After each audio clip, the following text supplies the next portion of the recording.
ಕಾವೇರಿ ನೀರಿನ ವಿವಾದದಲ್ಲಿ ತಕ್ಷಣ ಮುಖ್ಯಮಂತ್ರಿಗಳು ಸುಪ್ರೀಂ ಕೋರ್ಟ್ಗೆ ಅಪೀಲ್ ಹಾಕಿ ಈ ಭಾಗದ ಜನರಿಗೆ ನ್ಯಾಯ ಒದಗಿಸ್ಕೊಡ್ಬೇಕು.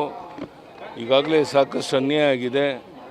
ಜನ ಇವತ್ತು ಕುಡಿಯೋ ನೀರಿನ ಹಾಹಾಕಾರ ಇರುವಂಥ ಸಂದರ್ಭದಲ್ಲಿ ಈ ರೀತಿ ನೀರು ಬಿಡಿ ಅಂತ ಹೇಳುವಂಥದ್ದು ಅಕ್ಷಮ್ಯ ಅಪರಾಧ. ಈ ಬಗ್ಗೆ ರಕ್ಷಣೆ ಕೊಡುವಂಥ ಕೆಲಸವನ್ನು ಮುಖ್ಯಮಂತ್ರಿಗಳು ಮಾಡಿ ಸುಪ್ರೀಂ ಕೋರ್ಟ್ಗೆ ಅರ್ಜಿಯನ್ನು ಸಲ್ಲಿಸಿ ನಮ್ಮ ನಾಡಿನ ರೈತ ಸಮುದಾಯಕ್ಕೆ ನ್ಯಾಯ ಒದಗಿಸ್ಕೊಡ್ಬೇಕು ಅಂತೇಳಿ ಒತ್ತಾಯವನ್ನು ಮಾಡ್ತೇನೆ. ಧನ್ಯವಾದಗಳು. ನಮಸ್ಕಾರ. ಕಾವೇರಿ ನೀರಿನ ವಿವಾದದಲ್ಲಿ ತಕ್ಷಣ ಮುಖ್ಯಮಂತ್ರಿಗಳು ಸುಪ್ರೀಂ ಕೋರ್ಟ್ಗೆ ಅಪೀಲ್ ಹಾಕಿ ಈ ಭಾಗದ ಜನರಿಗೆ ನ್ಯಾಯ ಒದಗಿಸ್ಕೊಡ್ಬೇಕು.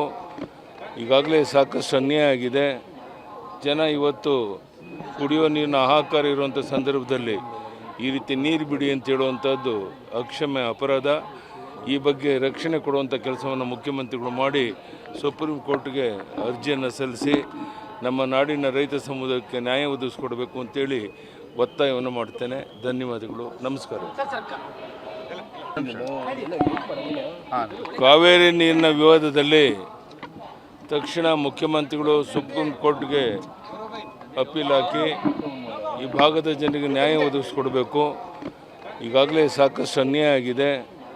ಜನ ಇವತ್ತು ಕುಡಿಯೋ ನೀರಿನ ಹಾಹಾಕಾರ ಇರುವಂಥ ಸಂದರ್ಭದಲ್ಲಿ ಈ ರೀತಿ ನೀರು ಬಿಡಿ ಅಂತ ಹೇಳುವಂಥದ್ದು ಅಕ್ಷಮ್ಯ ಅಪರಾಧ.